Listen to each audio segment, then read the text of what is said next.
Hello everyone, শুভ চতুর্থী। তো আজকে আমি রেডি হয়ে নিয়েছি আর চলে এসেছি বাবার দোকানে। আর দেখেছো বাবা আমাকে কত টাকা দিচ্ছে? এটা আমার মেলা খরচ কিন্তু। আরে না না, এটা কোনো মেলা খরচ নয়, এটা আমাকে বাবা একটা কাজের জন্য দিচ্ছে। আমরা আজকে যাচ্ছি মেনলি ওই জন্যই। এই যে টাকাটা দেখো আমি বিশ্বজিৎকে দিয়ে দিলাম।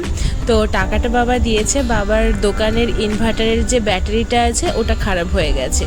তো আজকে তো আমরা একটু কাজে যেতাম, মানে কাজে বলতে যে আর্যর জন্য ওর দিদুন টাকা দিয়েছে, ওর জামা কিনে দিতে হবে।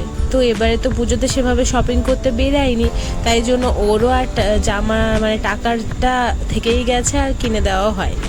তো তাই জন্য আজকে যাব ওর জামা কিনে দিতে, সাথে সাথে বাবার যে ওই ব্যাটারিটা ওটাও দেখে জিৎ ওটাও বুক করে আসবে। তো তার জন্যই যাচ্ছি মেনলি। আজকে কোনো পুজো দেখার যদিও প্ল্যানিং নেই, বাট এখন তো সবাই পুজো দেখতে বেরিয়েই পড়ে চতুর্থী থেকেই বা তারও আগের থেকে।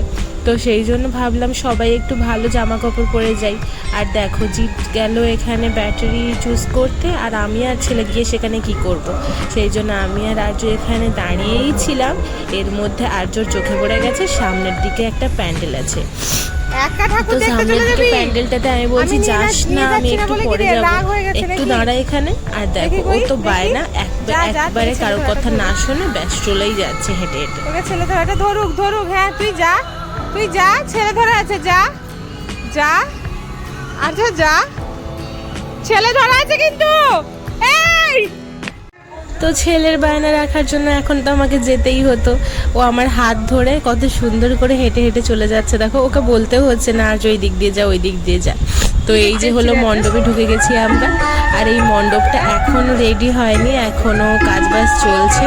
তো এই মণ্ডপটা কেউ সেরকম ভিজিটও করছে না, কিন্তু যেহেতু সেখানে সামনেই ছিল আর ঠাকুরের মুখটাও খোলা ছিল, তো তার জন্য আমি আর ছেলে চলে এসেছি। ও তো থাকতেই দিচ্ছিল না।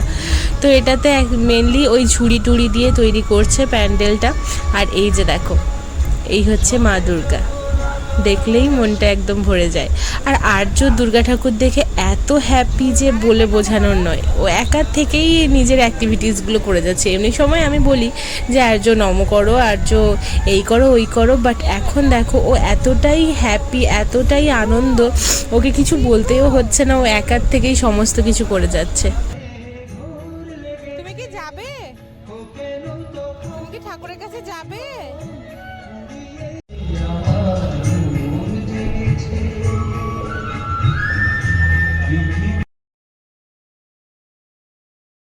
বিশ্বজিৎ তো সেখানে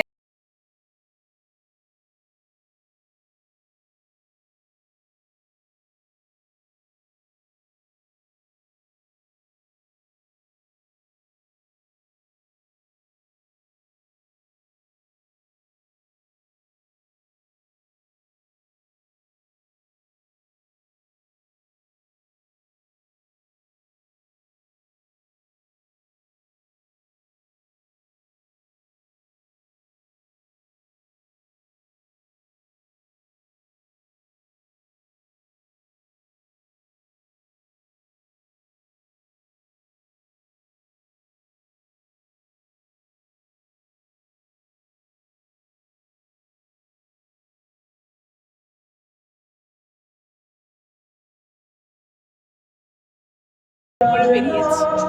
চলো, এখন তো আমাদের একটা ঠাকুর দেখা হয়ে গেছে, আর তাড়াতাড়ি করে আমি এম বাজার থেকে আর্যর জন্য একটা এমনি ক্যাজুয়াল টি শার্ট আর প্যান্ট নিয়ে নিলাম। ওর দিদুন ওকে দিল এটা অ্যাকচুয়ালি। তো আর আমি এখান থেকে একটা স্টোল নিয়েছি, স্টোলটা তোমাদের সাথে পরে শেয়ার করে দেব। আর এখন দেখো আর্য যাই দেখছে ওইটাই বায়না, মাম্মা মামি এটা নেবো, মাম্মা মামি ওইটা নেবো। আর আমি ওকে কোলে নিয়ে বাইরে দাঁড়িয়েছি, ওর পাপা এখন বাইকটা নিয়ে আসুক, তারপরে আমরা যাব একটু ইউথ গিল্ডে একটু ঠাকুর দেখে তারপরে চলে যাব। অ্যাকচুয়ালি অনেক দেরি হয়ে গেছিলো, 9:30 বেজে গেছিলো, তার জন্য আমি জিৎকে বলছিলাম যে থাক আজকে আর যাবো না, ভালো লাগছে না। কিন্তু ও বলছে আর্যর তো খুব ঠাকুর দেখার মন আছে, তো ওই জন্য এখন যাচ্ছি আমরা ইউথ গিল্ডের দিকে। আর আর্য কি বলছে জানো তো, আর্য ঘর যাবে না, মানে ও আসবে না ঘরে, এটাই বারবার করে বলছে। আর এই যে দেখো আমরা ইউথ গিল্ডে পৌঁছেও গেছি। এইটা প্রথম গেটটা ইউথ গিল্ডের। আর মণ্ডপ তো তোমরা সবাই জানো, তবুও আমার ইচ্ছে হলো আমিও একটু, মানে সবাই দেখেছো মণ্ডপটা, অনেকে অনেক সুন্দর করে মণ্ডপটাকে ক্যাপচার করেছে, বাট আমিও চাই আমার ব্লগে এই মণ্ডপটা থাকুক, কারণ এটাও তো একটা স্মৃতি। আর এটা থাকলে আমারও খুব ভালো লাগবে, তাই জন্য আমিও নিজের মতো করে একটু ক্যাপচার করলাম। তো দেখো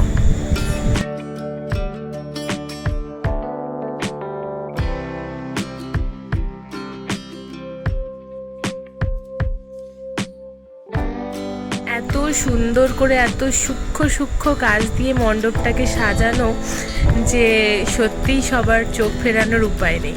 ঠাকুরের মুখটা যেরকম মিষ্টি সেরকম, মানে চোখ ফেরানোর উপায় নেই সত্যি কথা। আর ওপরের এই দালানটাতে কৃষ্ণ ঠাকুরের সমস্ত যে ছোটোবেলা থেকে শুরু করে বড় অবস্থা পর্যন্ত যা কিছু ঘটনাগুলো ঘটেছে ওইগুলো এক একটা করে চিত্রের মাধ্যমে তুলে ধরার চেষ্টা করেছে। অ্যাটেম্পটা এত সুন্দর, এত ভালো যে বলার নয়, সেটা আমি আর কি বলবো। তো আমার ফোনেও আমি ছোট্ট করে একটু ক্যাপচার করে নিলাম। আর এই হচ্ছে বাইরের থেকে দৃশ্যটা।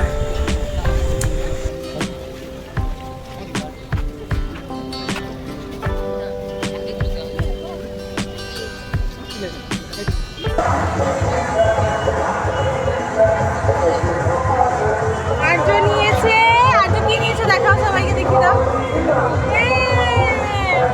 আর্য বেলুন নিয়েছে।